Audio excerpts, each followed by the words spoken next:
bisa muni iku saka obah usik ing rasa ati bisa ngunehake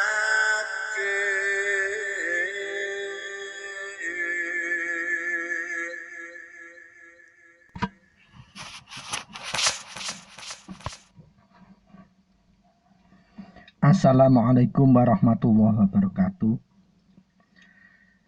Sugeng enjang para sutresna ingkang minulya. Sugeng kepanggihan malih kalian siaran Teguh Rahayu Slamet. Channel ingkang tansah tresna setya mbagekaken kaweruh pangerten uga pengalaman lampah sedaya ajaran luhur lan tansah tresna setya berbagi kaweruh pangerten saha pengalaman laku nindakaken wahyu panca gaib sarta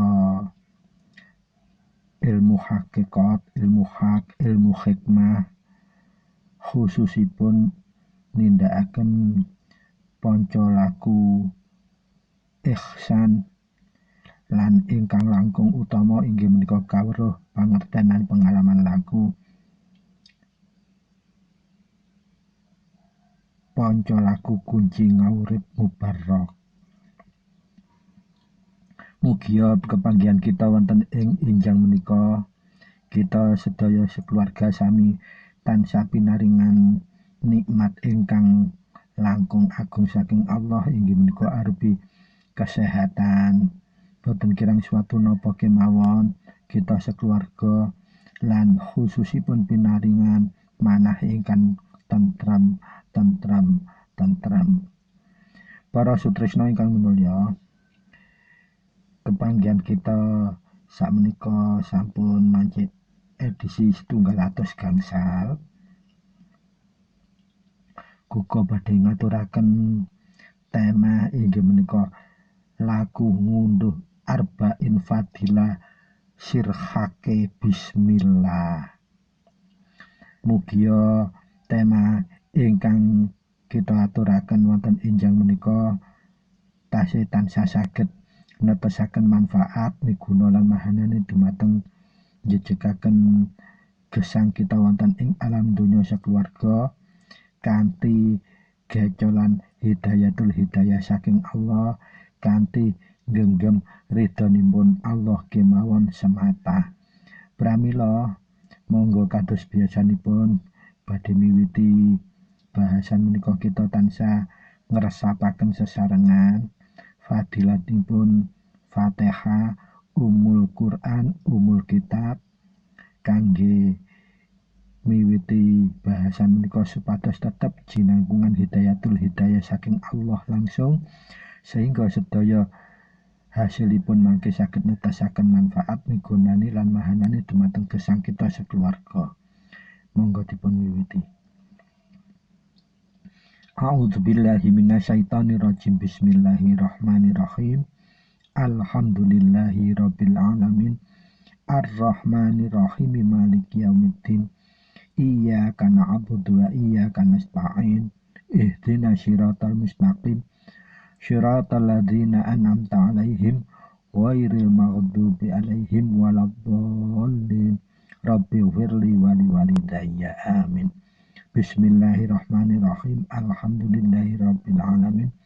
Illahi anta maqsudi wa ridhaka matlubi. A'tini muhibbataka wa ma'rifataka. La haula wa la quwata illa billahil aliyil azim.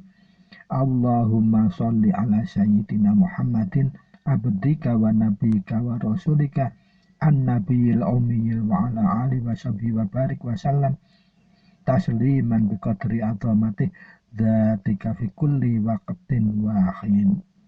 Amma ba'd. Matur nuwun sang dumateng para sutresna sekeluarga wonten tlatah pundi kemawon panjenengan. Mugia kelawan ngresapaken fadilatul Fatihah sesarengan kala wau saged andadosaken mandhapipun sedaya anugerah saking Allah, khususipun hidayatul hidayah dumateng kita sekeluarga nyumunari sehingga ridhonipun Allah tansah ginayungan dumateng tumindak lan tumanduk gesang kita wonten ing alam dunya sekeluarga. Pramila monggo kita miwiti menika tansah nata niat kita njembaraken penggali kita lan ngalusaken rasa jati kita supados napa bahasan awal hingga akhir mangke tetap jinangkunangan hidayatul hidayah langsung saking Allah sehingga hasilipun tetap saged manfaati mugunani lan mahanani dumateng sepak terjang gesang kita wonten ing alam dunya mangke. Allahumma amin. Para sutresna ingkang minulya, lampah ngunduh arba'in fadilah hakipun sirul bismillah menika agung sanget wanci fadilahinipun khususipun kagem nemai sedaya gangguan-gangguan energi-energi negatif napa kemawon ingkang tansah simpang sliwer wonten gesang kita ing alam dunya menika. Gangguan inggih arupa gaib, arupa non gaib, arupi napa kemawon ingkang tansah nyebaraken energi negatif kala wau sehingga tansah saged kita bentengi kelawan lampah ngunduh arba'in fadilahipun hak siril bismillah. Kenging napa lampah menika sederhana, mudah, gampang lan boten abot menika penting supados kita tindakaken estu kita migatosi ing jaman akhir menika tumpang tinindip antara hak ingkang batil, antara kejahatan lan kebajikan sampun ewet kita metani kanthi jeli. Keranten jaman akhir menika sedaya energi-energi negatif menika tansah tiap saat, tiap detik, tiap wekdal tansah ganggu kahanan gesang kita wonten ing alam dunya, bayang-bayangi kahanan gesang kita wonten ing alam dunya. Pramila kita kedah kagungan gecolan kagem bentengi lampah kala wau. Inggih menika kalian laku ngunduh arba'in fadilahipun hak siripun bismillah. Para sutresna ingkang minulya,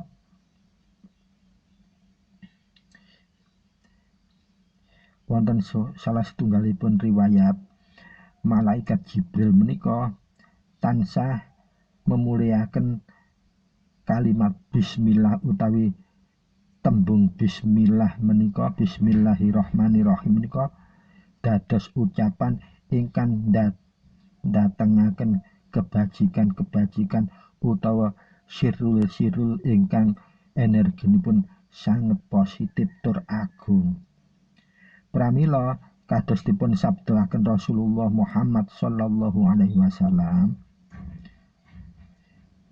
fadilahipun tembung bismillah menika inggih menika nate dipun aturaken dening Gusti Kanjeng Nabi Muhammad bilih malaikat Jibril nalika ngrawuhi Gusti Kanjeng Nabi tansah ingkang pertama kali dipun ucapaken inggih menika tembung utawi kalimat lafaz bismillahirrahmanirrahim. Menapa rahasianipun kok menika ingkang dipun ucapaken malaikat Jibril nalika mendatangi Gusti Kanjeng Nabi Muhammad Rasulullah sallallahu alaihi wasallam kala wau ingkang dipun riwayataken dening Ibnu Umar lan Darul Qutni. Dados hadisipun menika hadis ingkang klebu sahih utawi penting. Para sutresna ingkang minulya, arba'in fadilah hakipun bismillah menika wonten sekawan dosa ingkang paling utama. Antara lainipun ingkang setunggal bismillah menika saged madilahi dadosaken perisai saking sedaya marah bahaya inggih penyakit menular, radikal bebas saking lingkungan alam. Ingkang angka kalipun fadilahipun saged nutupi peninggal tiang-tiang ingkang badhe niat jahat utawi badhe nggentingi kita sedaya sakeluarga. Kaping 3 saged ndadosaken daya pikat pelanggan menawi kita bisnis utawi dagang. Ingkang angka 50 saged ndadosaken penawar tubuh kita ingkang lagi kenging racun utawi keracunan saking hewan utawa saking napa kewan utawa diracun tiang dan sebagaiipun. Ingkang angka gangsal saged nyingkiraken sihir, tenung, tipu daya, muslihat ingkang jahat ingkang ndadosaken fitnah. Angka 6 saged pinampa pitulungan anugrah uga saged dipun cukupi sedaya kebetahanipun langsung saking Allah tanpa disangka-sangka utawi sirri. Ingkang angka 7 saged memperkokoh iman lan cinta tresna kita dumateng Allah kaliyan Rasulipun. Angka 8 saged nenangake manah pikiran ingkang lagi gelisah galau. Ingkang angka 9 saged njagi saking serangan mimpi-mimpi buruk inggih menika panggonanipun setan ingkang masuk lewat mimpi. Angka 11 saged ngencepake wibawa kawibawan utawi aura dhateng kita ing tengah-tengahipun publik utawi masyarakat. Angka 11 saged nyegah saking musibah bencana alam lan saged dislametake langsung saking Allah saking musibah kala wau.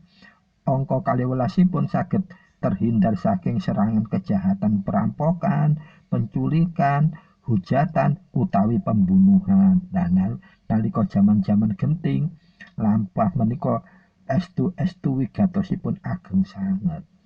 Angka 13 inggih menika saged nglurusaken pikiran ingkang semrawut inggih menika kita ragu terhadap kebaikan utawi kita saged tansah berpikir positif utawi positive thinking.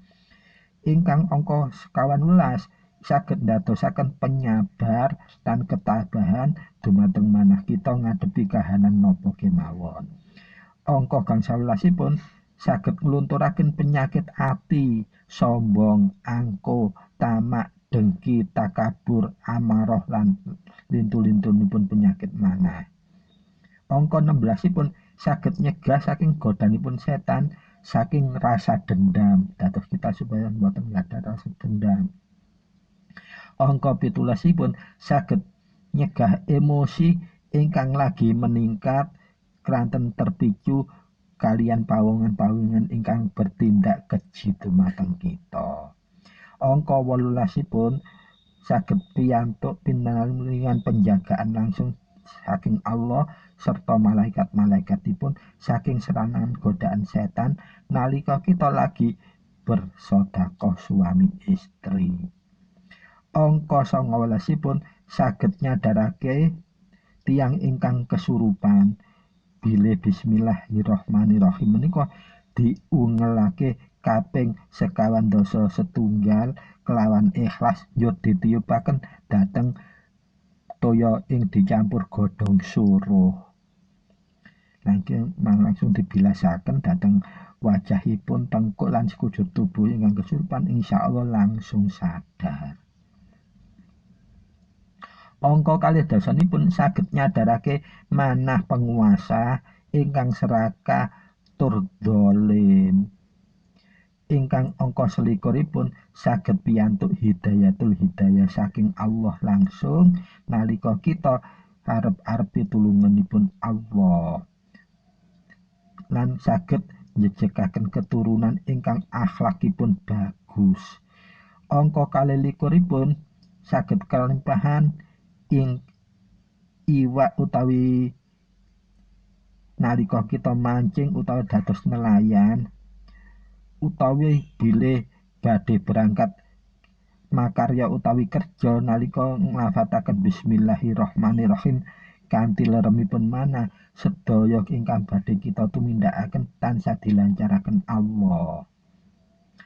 Lajeng angka 23 saged nglancaraken proses persalinan ibu nalika hamil tua siap bersalin. Nalika wekdal hamilipun rajin ngungelaken bismillah kelawan estune penggalih. Lajeng angka 21 saged nyelametaken perjalanan jauh kita dados musafir atau berwisata, berangkat kerja dan lain-lainipun. Angka selangkungipun saged membuang utawi nyengkrekaken kebencian, keraguan, kegemingan, kekhawatiran untuk berbuat baik marang liyan. Sehingga tumindak tumanduk kita tansah nebaraken tentrem lan ketentreman. Ingkang angka 26 saged ningkatake kepercayaan diri, rasa pede, ora wedi marang apa lan sapa wae, nindakaken sedaya kebenaran. Angka 27 tansah atinipun eling dumateng Allah Subhanahu wa taala wonten ing sikon napa mawon. Angka 28 saged terhindar saking amalan-amalan musyrik utawi syirik. Lah menika penting angka 28. Keranten syirik musyrik menika sakmenika penggodane ageng. Lajeng angka 29 kita saged terhindar saking gunjingan utawa wong ingkang dengki dumateng kita, dados kita ditebihaken saking dengki lan fitnahipun tiyang. Ingkang angka 30 saged neguhake yakin kita bila kita tansah disertai Allah lan kita mboten merasa piyambakan. Dados dhateng kahanan napa kemawon kita merasa didampingi oleh Allah. Ingkang angka 31 saged numindakaken tumindak tanduk kita membawa keberkahan. Dados napa kemawon ingkang kita lampahaken tansah mendatangkan keberkahan langsung saking Allah. Ingkang angka 32 menawi badhe dahar, badhe ngunjuk kelawan bismillah sedaya kala dados keberkahan hidup kita, dados sehat walafiat lan rasa kenyang kita menika berkah. Angka 33-nipun saged ndatangaken pahala kebaikan pada diri sendiri maupun liyan. Inggih menika kita saged nyiramaken nebaraken sedaya kebaikan keberkahan marang kita maupun liyan setiap sesrawungan kita. Ingkang angka 31 doa-doa kita nalika diwiwiti kelawan bismillah kelawan ikhlas lan tentreme manah menika saged kita panjataken dumateng Allah menika cepet terkabulipun. Ingkang angka 32 gangsal saged ndadekaken makarya kita lancar tur rampung tanpa hambatan. Dados menawi makarya ingkang ewet segera hening tindakaken bismillah kelawan ngresapaken ing lebete manah. Insyaallah dilancaraken. Ingkang angka 36 saged nyengkrekaken rasa putus asa. Apabila kita menghadapi kesulitan yang bisa mendatangkan rasa putus asa, segera ingat Allah. Bismillahirrahmanirrahim. Angka 37 saged nyembuhaken egois, sifat egois lan rasa sak menangi dhewe. Lah menika penting keranten rasa egois njaluk menangi dhewe menika kita mboten krasa. Lah penolakipun kelawan bismillah kala wau. Ingkang angka 38 saged nyengkrekaken kotoranipun ati, sifat curiga, nuduh, gunjing, hujat liyan lan sapatunggalanipun. Ingkang angka 39 saged nglancaraken musyawarah utawi mufakat nalika kita melakukan perikatan perjanjian kalian lintuna utawi kalih sinten kemawon. Ingkang angka 40 utawi 12 inggih menika saged nyegah tumindak khilaf utawi lali utawi alpa. Nah, Menika kala wau arba'in utawa keutamaan sekawan dosa bismillah menawi dilampahaken kelawan tata cara ingkang badhe kita aturaken menika. Pramila kesimpulanipun kita laku ngalap siripun fadilah arba'inipun bismillah kala wau, insyaallah kita mangke saged nampi manfaat guna lan mahanane minimal lampah kita menika di samping fadilah sekawan dosa kala wau kita laku ngalap arba'in fadilah energi sir bismillah kala wau saged bilih para sutresna utawi jamaah majelis Dzikrul Mubarak Teguh Rahayu slamet wonten pundi kemawon tlatahipun sekeluarga lan kerabatipun nglampahaken menika saged pinaringan nentremaken nyelametaken gesang kita sekeluarga lan ora duwe kuwatir kena serangan jahat santet tenung lan sapatunggale energi negatif menika ilmu hitam napa kemawon boten saged nyidak. Lajeng dos mugi teknik lan tata cara numindakaken supados lampah menika saged mahanani. Para sutresna ingkang minulya monggo panjenengan siap-siapaken nata manah panjenengan nata niat jembaraken penggalih lan ngalusaken rasa jati. Ingkang pertama panjenengan kedah sesuci utawi wudu. Banjur panjenengan siapaken setunggal gelas utawa setunggal botol air petak toya petak. Lah panjenengan sabibaripun nyiapaken kala wau panjenengan tindakaken salat sunah hajat 2 rakaat. Sabibaripun salam panjenengan langsung ngresapaken bismillahirrahmanirrahim kaping 17 tanpa nafas ing lebete mana. Tata carane pun inggih menika kita narik saking udel, narik nafas ngangge mulut, ngangge hidung, nyedot ngangge hidung lewat udel. Kita sedot nginggil ngantos bun-bunan kita pegeng nafas, panjenengan ungalaken bismillah ngantos ping 17. Sabibaripun ngungalaken ping 17, panjenengan tiupaken wonten sekujur tubuh ngagem mulut. Allah kali ngungalaken Allah dipun ratakaken ngantos ujung kaki. Sabibaripun ngungalaken kala wau kaliyan ngresapaken bismillah 17 lan disebarkan sekujur tubuh ngangge ngungalaken Allah. Kaping 3 panjenengan langsung niupaken wonten gelas utawa botol sing wonten isine toya kala wau. 3 kali kados tiyang lek nyebul kelilip wonten mripat. Lah ngaten.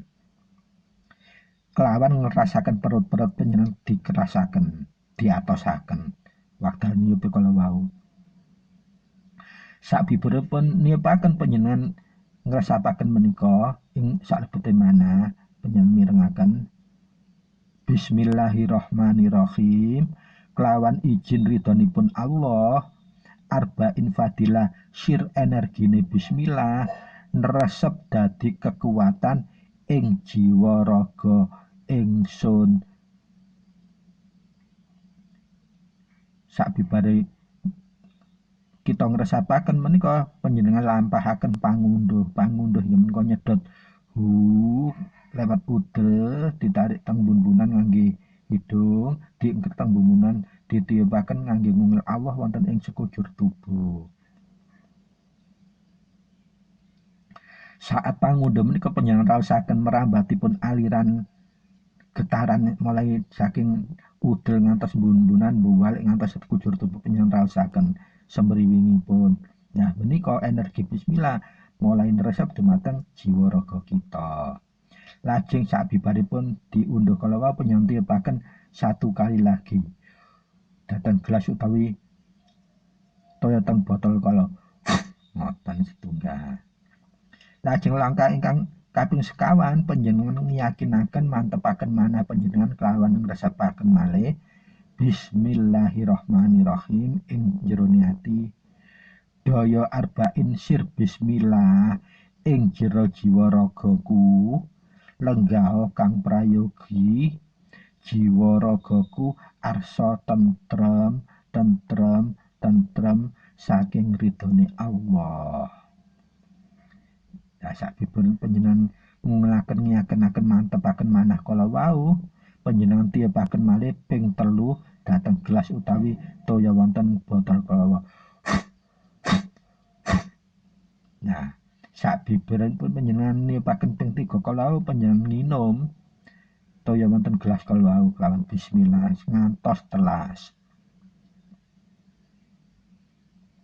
Mbok bilih panjenengan wekdal menika mboten wonten persiapan toya, mboten napa-napa panjenengan langsung nelan air ludahipun piyambak kemawon. Nah, sabibaripun langkah awal kala wau monggo panjenengan mulai lenggah, ingkang tata, ingkang jinem, ingkang tenang, ingkang rileks. Kita miwiti tawasul ngangge 6 peluncur Fatihah ing edisi 32 tata caranipun. Inggih menika ingkang pertama Fatihah dumateng Rasulullah Muhammad sallallahu alaihi wasallam, lajeng ingkang kaping kalih Malaikatul Muqarrabin, ingkang kaping 3 Nabiullah Khidir alaihi salam, ingkang kaping sekawan Man Ajahsana, ingkang kaping gangsal ibu bapak kita, lan ingkang kaping 6 kagem diri pribadi kita sedaya kae muslimin muslimat sedaya. Sabibaripun nglampahaken tawasul 6 peluncur sirul Fatihah kala wau, ingkang angka kalinipun kita baru tawasul fadilah ngagem peluncur-peluncur para sholihin sedaya. Tata caranipun wigatosipun dipun catet menika. Bismillahirrahmanirrahim.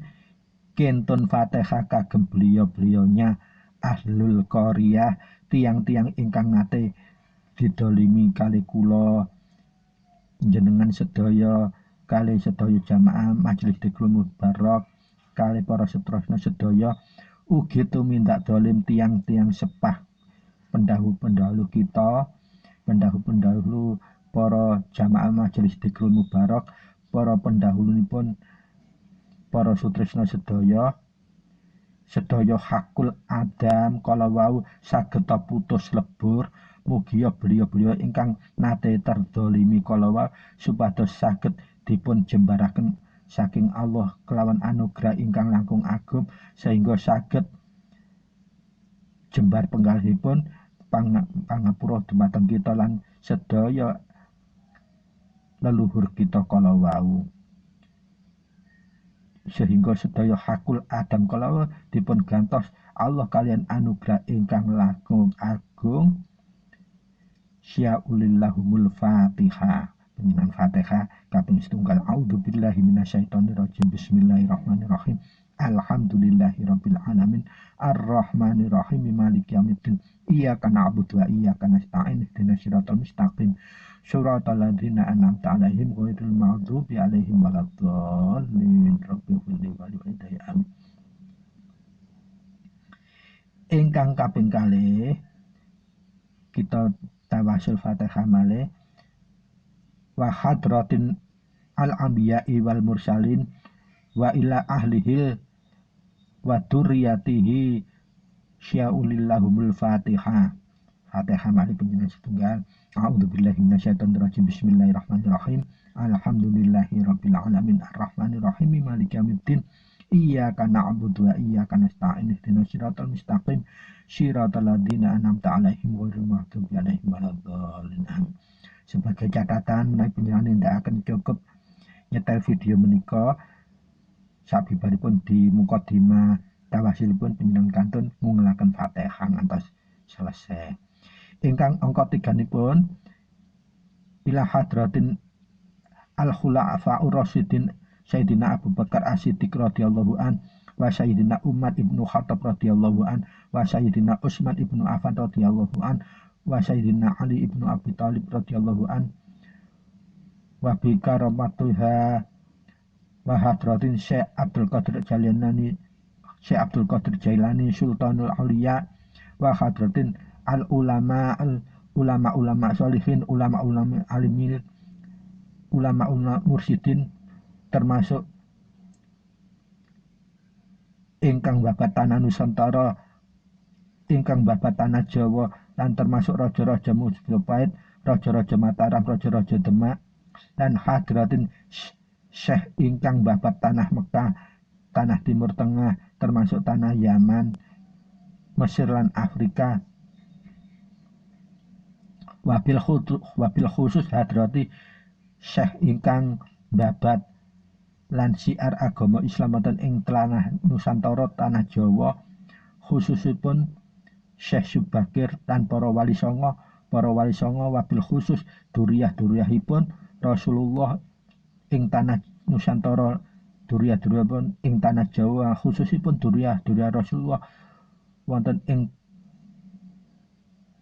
tlatah Mojokerto, wa hadratin duriyah para sahabatipun Rasul wonten ing tanah Nusantara lan tanah Jawa, wabil khusus hadratin min junatin auliya ingkang cacahipun 124.000 inggih menika tiang-tiang ingkang dipun suceni dening Allah manahipun, inggih menika ahlul Quran, tanfidul Quran, ahlul sholawat dumateng baginda Rasulullah Muhammad sallallahu alaihi wasallam, lan para imamul Islam, Imam Syafi'i, Imam Hanafi, Imam Hambali, Imam Maliki, lan termasuk para kiai-kiai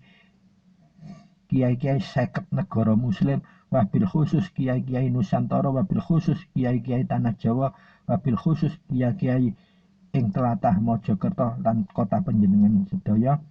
Syaulillahumul Fatihah. Monggo Fatihah sepindah malih. A'udzubillahi minasyaitonirrajim. Bismillahirrahmanirrahim. Alhamdulillahirabbil alamin arrahmanir rahim maliki yaumiddin iyyaka na'budu wa iyyaka nasta'in ihdinas siratal mustaqim siratal ladzina an'amta 'alaihim ghairil maghdubi 'alaihim waladdallin amin.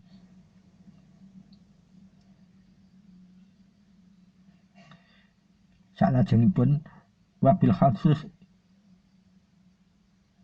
wa futihati karomati sultanu wali songo Kanjeng Syekh Subakir, Kanjeng Sunan Gresik Syekh Maulana Malik Ibrahim, Kanjeng Sunan Ampel Syekh Raden Rahmat, Kanjeng Sunan Bonang Syekh Maulana Mahdun Ibrahim, Kanjeng Sunan Giri Syekh Muhammad Ainul Yakin, Kanjeng Sunan Kudus Syekh Ja'far Shadiq, Kanjeng Sunan Gunung Sejati Syekh Syarif Hidayatullah, Kanjeng Sunan Kudus wa Kanjeng Sunan Kalijaga Syekh Raden Syahid, Kanjeng Sunan Muria Syekh Raden Umar Said, Kanjeng Sunan Derajat Syekh Raden Qasim Al-Syarifuddin. Syaulillahumul Fatihah. Monggo Fatihah malih sepindah. A'udzubillahi minasyaitonirrajim. Bismillahirrahmanirrahim. Alhamdulillahirabbil alamin arrahmanirrahim maliki yaumiddin iyyaka na'budu wa iyyaka nasta'in ihdinas siratal mustaqim siratal ladzina an'amta 'alaihim ghairil maghdubi alaihim waladdallin amin. Salajengipun khusus ila hadratin dumateng sedaya junatul auliya Jawa, Jawa Wetan, Jawa Tengah, Jawa Kulon, Syekh Jumadil Kubra, Syekh Sayyid Sulaiman, Syekh Maulana Maghribi, Syekh Geseng, Syekh Bentong, Syekh Domba, wabil khusus Abiul Ulama Mojokerto Syekh Ahyad Halimi lan Abiul Ulama kota-kota panjenengan sebut naminipun, lan khusus dumateng tiang-tiang ingkang dipun suceni manahipun kalian Allah inggih menika ahlul Quran, tanfidul Quran, ahlul salat, ahlul salawat, ahlul ibadah, ahlul istiqamah, ahlul jami'ah, ahlul ilmi, lan ahlul sedekah wa ahlul jam'iyah. Wabil khusus sedaya kaum muslimin muslimat wonten saenturon donya. Syaulillahumul Fatihah. A'udzubillahi minasyaitonirrajim. Bismillahirrahmanirrahim. Alhamdulillahirabbil alamin arrahmanirrahim maliki yaumiddin iyyaka na'budu wa iyyaka nasta'in ihdinas siratal mustaqim siratal ladzina an'amta 'alaihim ghairil maghdubi 'alaihim waladdallin amin. Sabibadipun menika panjenengan siap ngelaken bismillah, jumlahipun ganjil. Paling sekedhik 17 ambalan, paling kathah 120 gangsal ambalan. Setunggal duduk nggih, 1 kali dudukan dan 1 kali nafas tanpa ambaan. Menawi saged kuku nyarenaken namung 17 kemawon supados napa ambaanipun kuat. Bismillahirrahmanirrahim. Nah, sadèrèngipun boten ngangge nafas boten dimulaken nggih. dalam hati. Menika kangge tata cara nyontoni. Bismillahirrahmanirrahim. Bismillahirrahmanirrahim. Bismillahirrahmanirrahim. Bismillahirrahmanirrahim. Bismillahirrahmanirrahim. Bismillahirrahmanirrahim. Bismillahirrahmanirrahim. Bismillahirrahmanirrahim. Bismillahirrahmanirrahim. Bismillahirrahmanirrahim. Bismillahirrahmanirrahim. Bismillahirrahmanirrahim. Bismillahirrahmanirrahim. Bismillahirrahmanirrahim. Bismillahirrahmanirrahim. Bismillahirrahmanirrahim. Nah, kalau wau kagem contoh mulane disuarakan, astune boten pareng disuarakan, namung dalam manah kemawon salebete manah. Sabibaripun ngungelaken bismillah minimal 17 kali utawi angka ganjel paling banyak ngantos 125, kita tutup kelawan doa. Doa napa? Doa arba'in fadilanipun bismillah. Monggo panjenengan aminaken. A'udzubillahi minasyaitonirrajim. Bismillahirrahmanirrahim. Allahumma sholli ala sayyidina Muhammad wa ala ali sayyidina Muhammad kama shallaita ala sayyidina Ibrahim wa ala ali sayyidina Ibrahim wa barik ala sayyidina Muhammad wa ala ali sayyidina Muhammad kama barakta ala sayyidina Ibrahim wa ala ali sayyidina Ibrahim fil alamin innaka Hamidum Majid. Asyhadu an la ilaha illallah wa asyhadu anna Muhammadar Rasulullah. Allahumma sholli ala sayyidina Muhammad wa ala sayyidina Muhammad. Alhamdulillahi rabbil alamin. Allahumma inni as'aluka bismillahirrahmanirrahim wa bi hurmati bismillahirrahmanirrahim wa bi fadli bismillahirrahmanirrahim wa bi azamati bismillahirrahmanirrahim wa bi jalali bismillahirrahmanirrahim wa bi jamali bismillahirrahmanirrahim wa bi kamali bismillahirrahmanirrahim wa bi haibati bismillahirrahmanirrahim wa bi munzilati bismillahirrahmanirrahim wa bi malakuti bismillahirrahmanirrahim wa bi jabaruti bismillahirrahmanirrahim wa bi kibriyai bismillahirrahmanirrahim wa bi sanai bismillahirrahmanirrahim wa bi bahai bismillahirrahmanirrahim wa bi karamati bismillahirrahmanirrahim wa bi sultani bismillahirrahmanirrahim wa bi barakati bismillahirrahmanirrahim wa bi izzati bismillahirrahmanirrahim wa bi quwwati bismillahirrahmanirrahim wa bi qudrati bismillahirrahmanirrahim. Irfa qadri wasra sadri wa yasir amri warzuqni min haitsu la yahtasib. Bismillahirrahmanirrahim wa bi fadlika wa karamika ya man huwa kaha ya ain sad hamim ain sin qab wa as'aluka bi jalali izzati wa jalali haibati bismillahirrahmanirrahim wa jabarutil azamati anta ja'alani min ibadika sholihin ladzina la khaufun walahum yahzanun birahmatika ya arhamar rahimin. Wa sallallahu ala sayyidina Muhammadin nabiyil ummi wa ala alihi washabihi wa barik wa sallam. Subhana rabbika rabbil izzati amma yasifun wa salamun alal mursalin walhamdulillahi rabbil alamin. Innamaha amruhu idza arada syai'an ayaqulalahu kun fayakun. Subhanallah walhamdulillah wa la ilaha illallah wallahu akbar. Subhanallah walhamdulillah wa la ilaha illallah wallahu akbar. Subhanallah walhamdulillah wa la ilaha illallah wallahu akbar. La haula wa la quwata illa billahil aliyil azim. Panjenengan sedot nafas saking udel diunggah-unggah tambumunan diengkrek sabipan diengkrek panjenengan ngafalaken gembusaken kawan kun fayakun. Amin ya rabbal alamin. Para sutresna kang mulya, kala wau tata cara awal hingga akhir ngamalaken ngalap arba'in fadilipun sirul Bismillah kagem nemahi sedaya kahanan napa kemawon